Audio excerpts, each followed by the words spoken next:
नमस्कार, आप देख रहे हैं प्राउड इंडिया न्यूज। इस वक्त की बड़ी खबर नागपुर से है। संपूर्ण राज्यातूनच म्हणजे विदर्भातल्या 5 जिल्ह्यातून तर आपले लोक येणार आहेत। अमरावती विभाग आणि नागपूर विभाग। आज नागपूर विभागाचे बरेचसे लोक आहेत, आता उद्या अमरावती विभागाचे काही बरेच लोक आहेत। म्हणजे अमरावती विभागामध्ये वाशिम बी आला। म्हणजे आज पाणी पावसाचं वातावरण असल्यामुळे लोकांचा बी जरासा खोळंबला झाला। गावामध्ये वातावरण थोडंसं मेघगर्जना आणि वादळी पावसाचे निर्देश सरकारने दिल्यामुळे लोक घर सोडायला तयार नाहीत। आता उद्यापासून आमचं सगळं वातावरण शिथिल झालं की महसूल मंत्री चंद्रशेखर बावनकुळे यांच्या भेटीचा आग्रह करून त्यांनी होऊ घातलेल्या पावसाळी अधिवेशनाच्या अगोदर आमच्या ज्या स्थगित आणि प्रलंबित मागण्या आहेत त्याच्यावरती धोरणात्मक निर्णय घेतला पाहिजे। पेरणीसाठी मोठ्या प्रमाणात अडथळे वन विभागाकडून अडथळा निर्माण होणार आहे, जमाबंदी कार्यालयाकडून अडथळा निर्माण होणार आहे। त्यामुळं जर आता याच्यावर बैठक झाली नाही, महसूल मंत्र्यांनी निर्देश दिले नाही तर गरीब लोक आणि वन विभाग याच्यामध्ये संघर्ष होण्याची शक्यता आहे।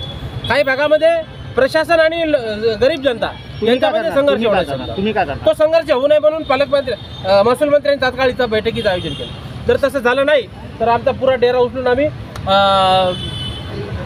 साहेबांच्या निवासस्थानासमोर जाणार। जगदीश भाऊ, ह्याच्या अगोदर पण आपण ह्या विषयावर भेट झाली त्यांच्यासोबत, काय बोलले होते? त्याच्या पहिले महाराष्ट्राचे मुख्यमंत्री देवेंद्र फडणवीस साहेब असताना त्यांनी सर्वांसाठी घरे 2022चं धोरण घोषित केलं आणि जे ग्रामीण भागामध्ये निवासी अतिक्रमण करून लोक राहत होते त्या लोकांचे निवासी अतिक्रमण नियमानुकूल करण्याची प्रोसिजर राज्यामध्ये युद्ध पातळीवर सुरू आहे।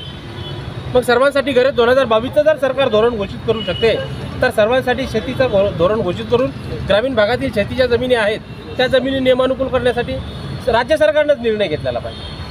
त्यासाठी याचा पुन्हा जसा घराचा आग्रह धरला होता आम्ही, सर्वांसाठी घरे धोरण त्यांनी गतिमान केलं, त्याच पद्धती सर्वांसाठी शेतीचं धोरण सुद्धा गतिमान व्हायला पाहिजे अशी भूमिका घेऊन आम्ही आता साहेबाकडे आग्रह करणार आहोत। सांगा।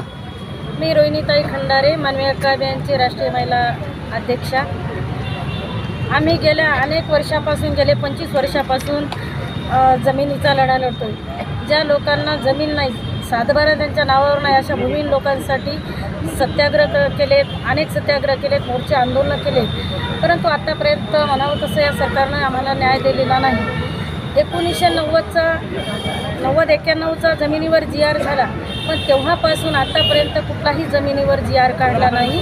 भूमिहीनांसाठी सातबारा मिळायला पाहिजे ह्यासाठी मागणी लावून वर्षानुवर्ष झाले आम्ही धरतोय, परंतु सरकार याकडे लक्ष देत नाही। परंतु आमची एक त्या मुख्यमंत्री फडणवीस साहेबांना आणि महसूल मंत्री बावनकुळे साहेबांना आमची विनंती आहे की त्यांनी या जमिनीवर 2010 किंवा 12पर्यंत जरी GR काढला, कायदा केला तर या गरीब लोकांना, भूमिहीन लोकांना जमिनी मिळू शकतात आणि त्यांचा फायदा होऊ शकता। जशी सर्वांसाठी घरे ही योजना पंतप्रधानांनी काढली तशी सर्वांसाठी सर्व भूमिहीन लोकांना जमीन मिळावं ह्यासाठी कायदा करावा आणि गोरगरिबाला त्याचा फायदा मिळावा। आमच्यासोबत कोलम ब्रिगेड संघटना आहे, बिगर सातबारे संघटना आहे, शमशेर सिंग भोसले पासे पार्टी संघटना आहे आणि मानवी हक्क अभियान या संपूर्ण संघटना एकत्रित येऊन आम्ही हा लढा लढतोय। तर या लढ्याला यश येण्यासाठी आम्ही रस्त्यावर बसलो, याची दखल या सरकारनं घ्यावी।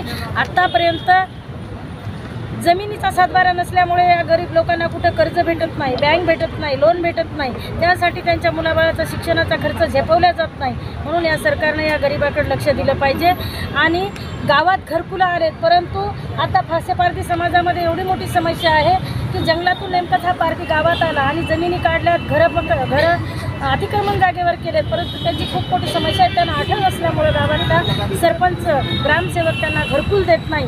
म्हणून गावात येऊन आजही या स्वतंत्र देशामध्ये इथला हा समाज स्वतंत्र नाही, त्यांना स्वतंत्र मिळालंच नाही, म्हणून त्यांना भूमीचा मालक केलं पाहिजे आणि जाग्यावर सुद्धा घरकुल मिळालं पाहिजे।